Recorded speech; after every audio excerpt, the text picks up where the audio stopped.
Cinema സെറ്റുകളിൽ മുൻനിര താരങ്ങൾ അനുഭവിച്ചതിനേക്കാൾ ക്രൂരമായ ദുരനുഭവങ്ങൾ ജൂനിയർ ആർട്ടിസ്റ്റുകൾ അനുഭവിച്ചിട്ടുണ്ടെന്നാണ് ഹേമ കമ്മിറ്റി റിപ്പോർട്ട് പറയുന്നത്.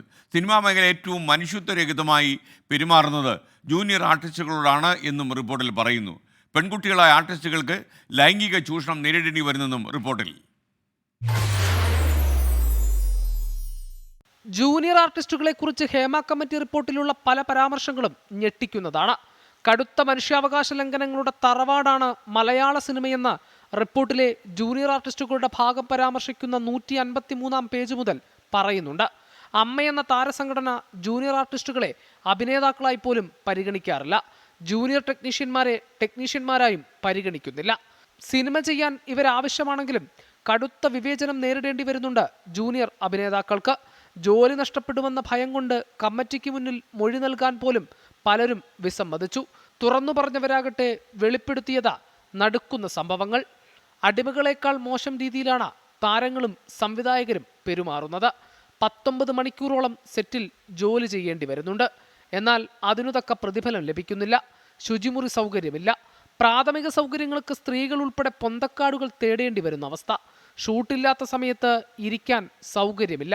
ഇതെല്ലാം സഹിച്ചു ജോലി ചെയ്താലും ആവശ്യത്തിന് വെള്ളമോ ഭക്ഷണമോ ലഭിക്കാറില്ലെന്നും ജൂനിയർ ആർട്ടിസ്റ്റുകൾ കമ്മിറ്റിക്ക് മുമ്പിൽ വെളിപ്പെടുത്തി. ഷൂട്ടിംഗ് തീർന്നാൽ പിറകെ നടന്ന് യാചിച്ചാലും ശമ്പളമില്ല. 1800 രൂപ മുതൽ ശമ്പളമുണ്ടെങ്കിലും ഇടനിലക്കാരൻ ആർട്ടിസ്റ്റുകൾക്ക് നൽകുന്നത് വെറും 500 രൂപ. ബാക്കി പണം ഇടനിലക്കാരുടെ പോക്കറ്റിൽ. ഭക്ഷണം, വെള്ളം, യാത്രാച്ചെലവ് ഒന്നുമില്ല. അതുകൊണ്ട് തന്നെ ജോലി ചെയ്ത് തിരിച്ചു പോകുമ്പോൾ പലരുടെയും കീശ കാലി. ജൂനിയർ ആർട്ടിസ്റ്റുകൾക്ക് അവസരം നൽകാമെന്ന് പറഞ്ഞ് പെൺകുട്ടികളെ ലൈംഗികമായി ദുരുപയോഗം ചെയ്യുന്നത് പതിവാണെന്നും റിപ്പോർട്ടിൽ പരാമർശമുണ്ട്. സമാനതകളില്ലാത്ത ചൂഷണമാണ് ചലച്ചിത്ര മേഖലയിൽ നടക്കുന്നതെന്നാണ് ഹേമ കമ്മിറ്റി വിരൽ ചൂണ്ടുന്നത്. 24 തിരുവനന്തപുരം. ജയൻ നായർ ചോദിക്കുന്നു, എസ് കെ സിനിമയിൽ എടുത്തോ എന്ന് ചോദിക്കുന്നു. നമ്മൾ ഈ സിനിമയൊക്കെ പണ്ട് പരീക്ഷിച്ച് നോക്കിയതാണെന്നേ. അപ്പോൾ പിന്നെ നമുക്ക് പറ്റാത്ത പരിപാടി ആയതുകൊണ്ട് നമ്മളവിടെ തലമിട്ടല്ലേ. അപ്പം മിനി ബാബു പറഞ്ഞ എസ് കെ ഒന്ന് പറഞ്ഞിട്ട് പോയാൽ നന്നായിരുന്നു എന്ന് പറയുന്നു. എപ്പോഴും നമുക്ക് ഒരു TV ചാനലുണ്ടെന്ന് വിചാരിച്ച് എല്ലാ കാര്യങ്ങളും നമുക്കങ്ങ് പറഞ്ഞു വിടാൻ പറ്റുമോ? അതല്ലേ പ്രശ്നം. എസ് കെ എന്തുകൊണ്ട് എൻകൗണ്ടർ പ്രൈം പെൺകുട്ടികളെ ഏൽപ്പിക്കുന്നില്ല? പുരയ്ക്ക് മേലെ വളർന്നാലോ എന്ന് ഭയന്നാണോ എന്ന് ചോദിക്കുന്നത്. അങ്ങനെ ഒരു ഭയം 24-ലുള്ളതായിട്ട് നിങ്ങൾ തോന്നിയിട്ടുണ്ടോ?